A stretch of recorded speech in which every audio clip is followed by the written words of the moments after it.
ମୁଁ ସମସ୍ତ ଜିଲ୍ଲାବାसी को सूचना देवाक चाहूँगी जे गत काली ठारू आपण जानती आम जिले में बन्या परिस्थिति सृष्टि होती आम आपण मानू सबू सतर्कता अवलम्बन करने आपको सूचना देइथिलु एवं चलित वर्ष रेकर्ड रेकर्ड मात्रा रे बन्या जल आसी सालंदी रिवर सिस्टम रे एवं बैतरणी रिवर सिस्टम रे जो कि आपण मानकर अनेक क्षयक्षति होती आपण माने अनेक असुविधार मध्य सम्मुखीन होती किंतु मु खाली आपण मानक जनवाक चाहिए जे जिला प्रशासन तरफ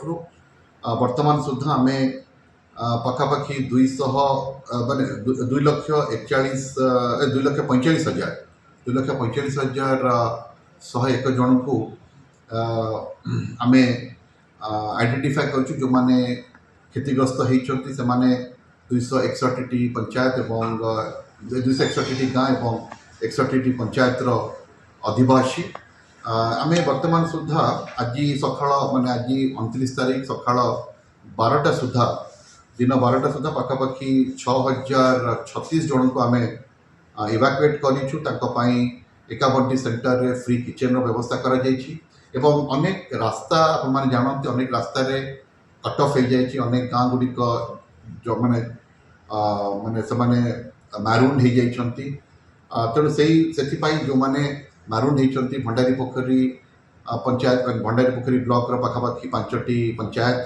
धामनगर ब्लॉक पखापाखि बर्तमान सुधा 17टी पंचायत एवं जिते बैतरणी पानी आहरी तलू जीव से आहरी धामनगर आहरी तलिया अंचल गुड़िक पानी घेर रही तेणु अनेक पंचायत जो गुड़िक पानी घेर रही से लोक आम ड्राई रेशन देचु चूड़ा गुड़ बिस्किट्स दि जाए ब्लॉक प्रशासन तरफ एवं आम से पानीय जलर व्यवस्था करूँ जो पानी गाड़ी पहुँची पार्टी से वाटर टैंकर्स व्यवस्था कराई किंतु जो से जल घेर रही जाती तो सेठी से वाटर पाउचेस पानी बटल व्यवस्था कराई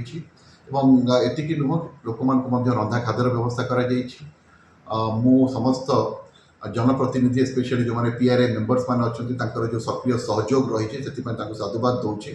सबू पंचायत मैंने स्पेशली भंडारी पोखरी ब्लॉक एवं धामनगर ब्लॉक समस्त निर्वाचित पीआरए मेंबर्स माने लोक रंधा खाद्यर व्यवस्था कर ब्लॉक प्रशासन को सेफ लोकेशन से स्पेशली स्कूल पॉइंट्स मानक आनिकी सेठी रखिछंती आमर कैटल फीड प्रोवाइड करा जाउछि एवं आम पाखे सफिशिएंट एंटी वेनम मेडिसिन्स माने जदि किसी साप कामुड़ पानी किसी समस्या हम हालोजेन टैबलेट्स कथा कहतु क्लोरीन टैबलेट्स कथा कहतु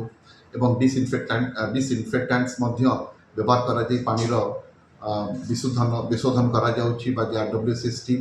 एवं आम मेडिकल टीम सक्रिय अच्छी तो ये भाव में समस्त प्रशासनिक विभाग गुड़िक से दायित्व ठीक भाव निर्वाह कर खाली मुझे जनसाधारण को रिक्वेस्ट करी कि से सहयोग हाथ बढ़े कारण ये गोटे जो विपज्जनक परिस्थिति आसी समस्त सहयोग नित्यांत दरकार जहाँफल कि आम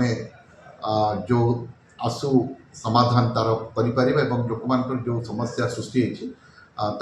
सुधारी पार। धन्यवाद।